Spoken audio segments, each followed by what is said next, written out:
हर हर महादेव, हर हर महादेव, हर हर महादेव।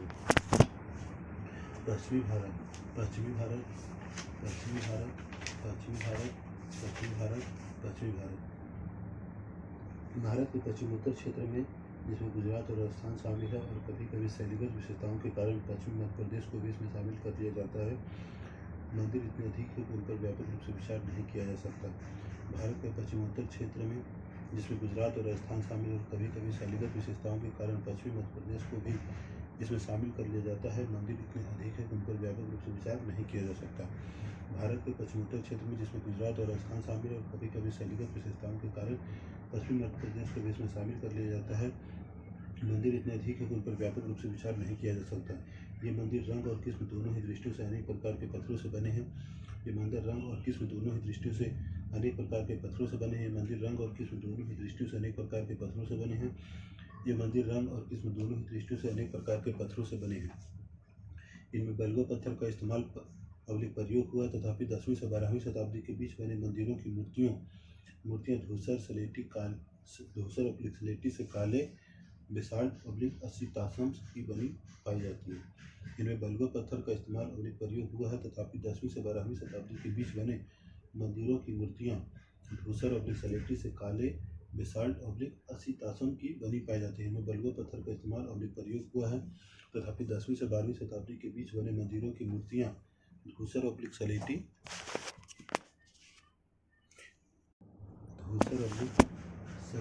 से काले बेसाल्ट अवलिक असितासम की बनी पाई जाती है।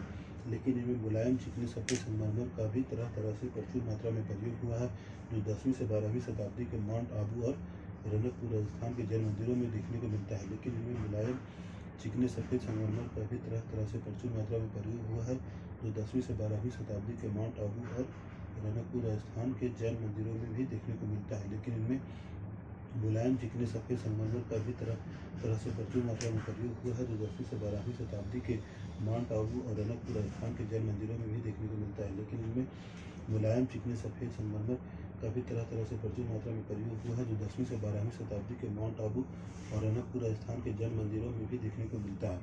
इस क्षेत्र के अत्यंत महत्वपूर्ण कला ऐतिहासिक स्थलों में से एक है गुजरात में शामलाजी, जो दर्शाता है कि इस क्षेत्र की पूर्ववर्ती कला परंपराएं गुप्त काल के बाद की शैली के साथ किस प्रकार मिल गई थी, जिसके फलस्वरूप मूर्ति कला में एक अलग अवलिक नई शैली का उदय हुआ। इस क्षेत्र की अत्यंत महत्वपूर्ण कला ऐतिहासिक स्थलों में से एक है गुजरात में शामलाजी, जो यह दर्शाता है कि इस क्षेत्र की पूर्ववर्ती कला परंपराएं गुप्त काल के बाद की शैली के साथ किस प्रकार मिल गई थी, जिसके फलस्वरूप मूर्ति कला में एक नई शैली का उदय हुआ। इस क्षेत्र के अत्यंत महत्वपूर्ण कला ऐतिहासिक स्थलों में से एक है गुजरात में शामलाजी, जो यह दर्शाता है कि इस क्षेत्र की पूर्ववर्ती कला परंपराएं गुप्त काल के बाद की शैली के साथ किस प्रकार मिल गई थी, जिसके फलस्वरूप मूर्ति कला में एक अलग अवलिक नई शैली का उदय हुआ।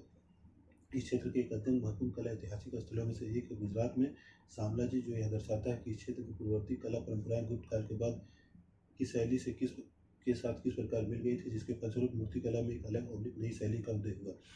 धूसर स्तरित चट्टानों से बनी अनेक मूर्तियां इस क्षेत्र में पाई गई है, जिनका समय 6वीं शताब्दी के आसपास माना जा सकता है। धूसर स्तरित चट्टानों से बनी अनेक मूर्तियां इस क्षेत्र में पाई गई है, जिनका समय 6वीं शताब्दी के आसपास माना जा सकता है। धूसर स्तरित चट्टानों से बनी अनेक मूर्तियां इस क्षेत्र में पाई जाती है, जिनका समय 6वीं शताब्दी के आसपास माना जाता है। धूसर स्तरित चट्टानों से बनी अनेक मूर्तियां इस क्षेत्र में पाई जाती है, जिनका समय 6वीं शताब्दी के आसपास का माना जा सकता है। इसके संरक्षक कौन थे, इस विषय में तो मतभेद है, पर इनका कला इनकी शैली के आधार पर निर्धारित किया गया है। इनके संरक्षक कौन थे, इस विषय पर तो मतभेद है, पर इनका कला इनका काल इनकी शैली के आधार पर निर्धारित कर दिया गया है। इनके संरक्षक कौन थे, इस विषय पर तो मतभेद है, पर इनका काल इनकी शैली के आधार पर निर्धारित कर दिया गया है।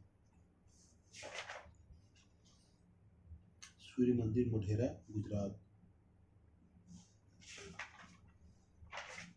विश्वनाथ मंदिर खजुराहो, विश्वनाथ मंदिर खजुराहो, विश्वनाथ मंदिर खजुराहो, विश्वनाथ मंदिर खजुराहो, विश्वनाथ मंदिर खजुराहो, विश्वनाथ मंदिर खजुराहो, विश्वनाथ मंदिर खजुराहो, विश्वनाथ मंदिर खजुराहो, विश्वनाथ मंदिर खजुराहो, विश्वनाथ मंदिर खजुराहो।